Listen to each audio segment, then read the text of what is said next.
And welcome to week 3 of A Year of Wisdom. Come back to this channel each day for the reading of Job, Proverbs, and Ecclesiastes.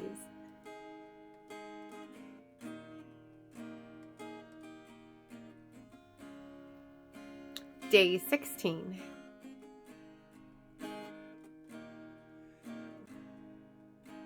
Job 19 and 20. Then Job responded, "How long will you torment me and crush me with words? These 10 times you've insulted me. You're not ashamed to wrong me. Even if I've truly done wrong, my error stays with me. If indeed you exalt yourselves against me and prove my disgrace to me, know then that God has wronged me and has surrounded me with his net. Behold, I cry violence, but I get no answer. I shout for help, but there is no justice. He's blocked my way so that I cannot pass, and he has put darkness on my paths. He has stripped my honor from me and removed the crown from my head. He breaks me down on every side, and I'm gone.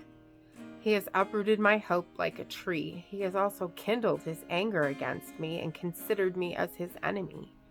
His troops come together and build up their way against me and camp around my net. He has removed my brothers far from me, and my acquaintances have completely turned away from me. My relatives have failed, and my close friends have forgotten me. Those who live in my house and my servant women consider me a stranger. I'm a foreigner in their sight. I call to my servant, but he does not answer. I have to implore his favor with my mouth. My breath is offensive to my wife, and I am loathsome to my own brothers. Even young children despise me. I stand up and they speak against me. All my associates loathe me, and those I love have turned against me. My bone clings to my skin and my flesh, and I have escaped only by the skin of my teeth. Pity me, you friends of mine, for the hand of God has struck me. Why do you persecute me as God does, and are not satisfied with my flesh? Oh, that my words were written. Oh, that they were recorded in a book, that with an iron stylus and lead they were engraved in the rock forever. Yet as for me, I know that my Redeemer lives, and at the last he will take his stand on earth. Even after my skin is destroyed, yet from my flesh I will see God, whom I, on my part, shall behold for myself, and whom my eyes will see and not another. My heart faints within me. If you say, how shall we persecute him? And what pretext for a case against him can we find? Then be afraid of the sword for yourselves. For wrath brings the punishment of the sword, so that you may know where there is judgment. Then Zophar the Naamathite responded, therefore my disquieting thoughts make me respond. Even because of my inward agitation, I listened to the reprimand which insults me, and the spirit of my understanding makes me answer. Do you know this from ancient times, from the establishment of mankind on earth, that the rejoicing of the wicked is short, and the joy of the godless momentary? Though his arrogance reaches the heavens, and his head touches the clouds, he perishes forever like his refuse. Those who have seen him will say, where is he? He flies away like a dream, and they cannot find him. Like a vision of the night he is chased away. The eye which saw him sees no longer, and his place no longer beholds him. His sons favor the poor, and his hands give back his wealth. His bones are full of his youthful strength, but it lies down with him in the dust. Though evil tastes sweet in his mouth, and he hides it under his tongue, though he desires it and will not let it go, but holds it in his mouth, yet his food in his stomach is changed to the venom of cobras within him. He swallows riches, but will vomit them up. God will expel them from his belly. He sucks the poison of cobras. The viper's tongue kills him. He does not look at the streams, the rivers flowing with honey and curds. He returns the product of his labor and cannot swallow it. As to the riches of his trading, he cannot even enjoy them. For he has oppressed and neglected the poor. He has seized a house which he has not built, because he knew no quiet within him. He does not retain anything he desires. Nothing remains for him to devour. Therefore his prosperity does not endure. In the fullness of his excess, he will be cramped. The hand of everyone who suffers will come against him. When he fills his belly, God will send fierce anger on him and rain it on him while he is eating. He may flee from the iron weapon, but the bronze bow will pierce him. It is drawn and comes out of his back, even the flashing point from his gallbladder. Terrors come upon him. Complete darkness is held in reserve for his treasures, and unfanned fire will devour him. It will consume the survivor in his tent. The heavens will reveal his guilt, and the earth will rise up against him. The increase of his house will disappear. His possessions will flow away on the day of his anger. This is a wicked person's portion from God, the inheritance decreed to him by God. Proverbs 16. The plans of the heart belong to a person, but the anger of the tongue is from the Lord. All the ways of a person are clean in his own sight, but the Lord examines the motives. Commit your works to the Lord, and your plans will be established. The Lord has made everything for its own purpose, even the wicked for the day of evil. Everyone who is proud in heart is an abomination to the Lord. Be assured he will not go unpunished. By mercy and truth, atonement is made for wrongdoing.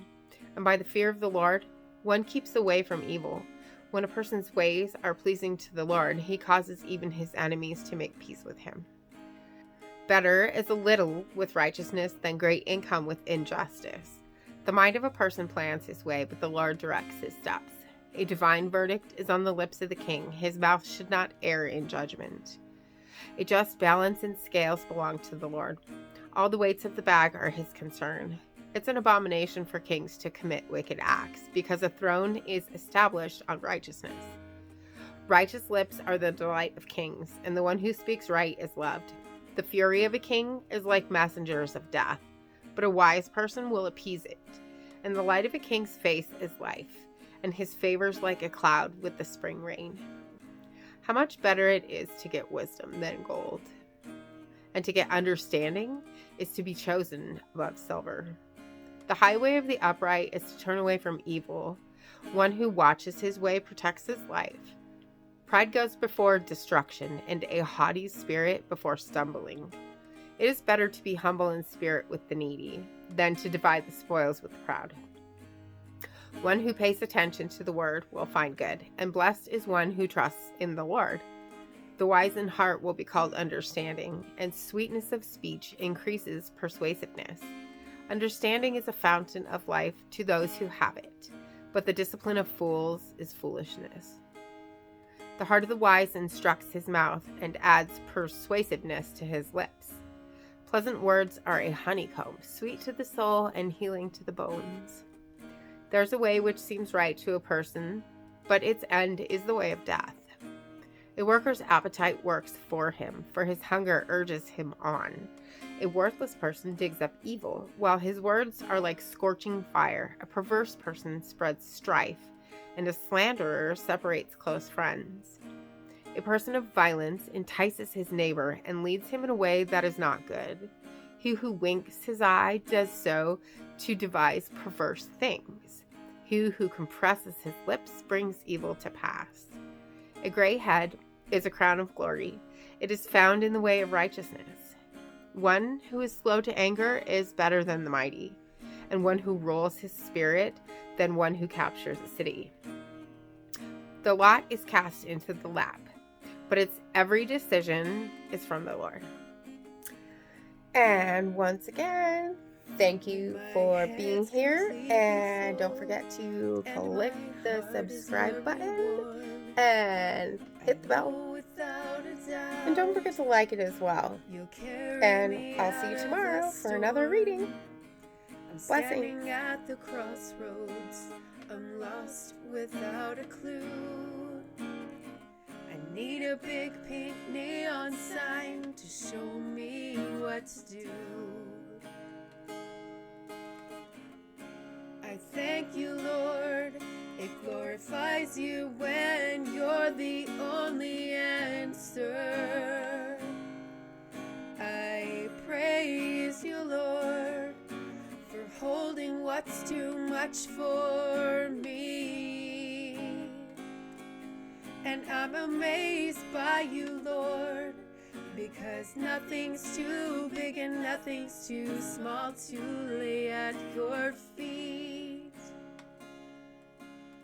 I want to thank you, Lord, for believing in